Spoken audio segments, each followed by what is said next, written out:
Welcome to BaseballGuys.com. I'm your host and around the horn, Ray Flowers.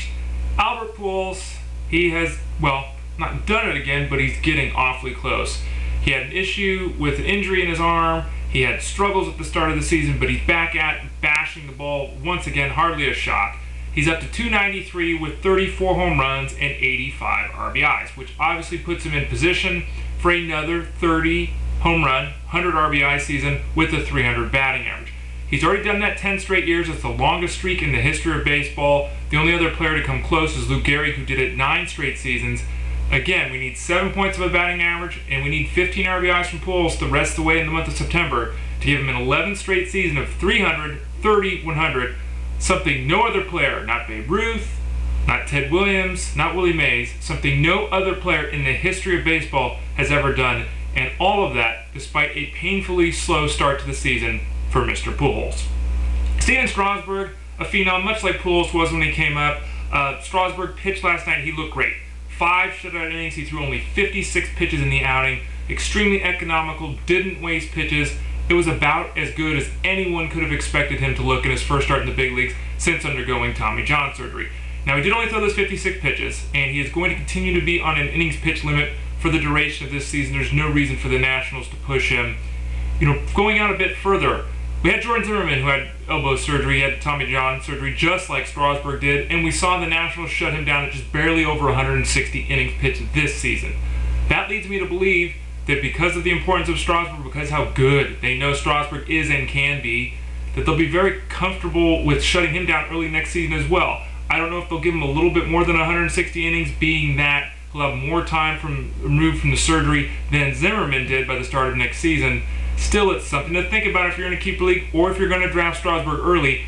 I would be shocked if the Nationals let him throw 180 innings next year. So even if you're drafting him to be your ace, beware of the fact he's not going to throw as many innings as a lot of the other top echelon hurlers.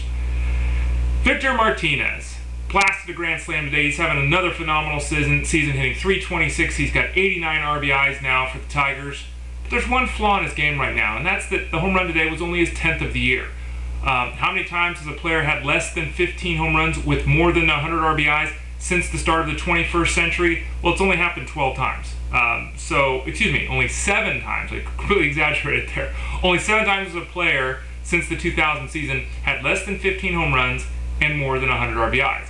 Can he get there this season? I just said it. He's got 10 home runs and 89 RBIs. Looks like Victor Martinez certainly can. Now, the secondary question is, has his power disappeared?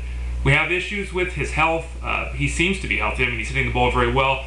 Is he lost the power? I mean, he did hit 20 home runs last year. I look at that home run to fly ball ratio this season. It's 6%. For his career, it's a little bit over 10%, so I would expect some regression there next year. I still look at Victor Martinez and think he can hit 20 home runs, especially with seeing time, not just behind the plate, but at designated hitter at first base where he gets to rest his legs just a little bit. Ian Kinsler, he didn't hit a grand slam today, but he hit 2 home runs for the Texas Rangers. He's now got 28 home runs on the season. He's got 23 steals, and he's got 101 runs scored.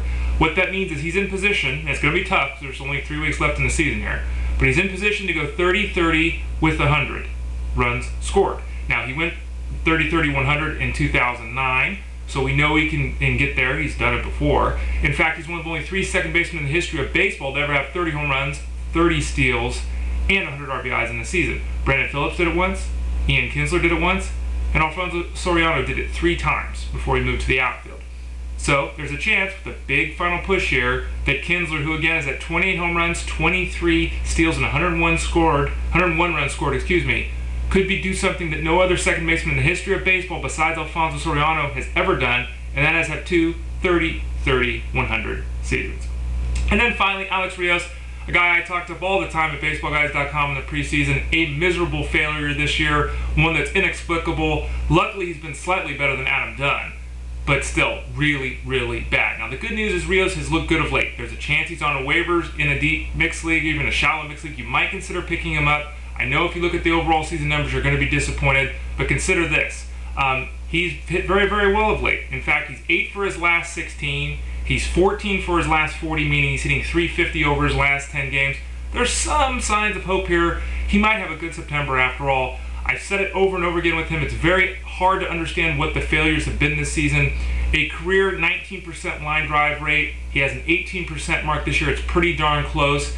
His batting average with balls in play, though, has gone down 70 points from 307 to 237. I could easily see him having a very hot month. Those numbers have to equal out at some point. You need a spot to fill in the outfield. You're taking a risk with the guy on waivers, Alex Rios. He might just be that guy. I'm Ray Flowers, BaseballGuys.com. Thanks for joining me on Around the Horn, and I will, as always, talk to y'all again soon.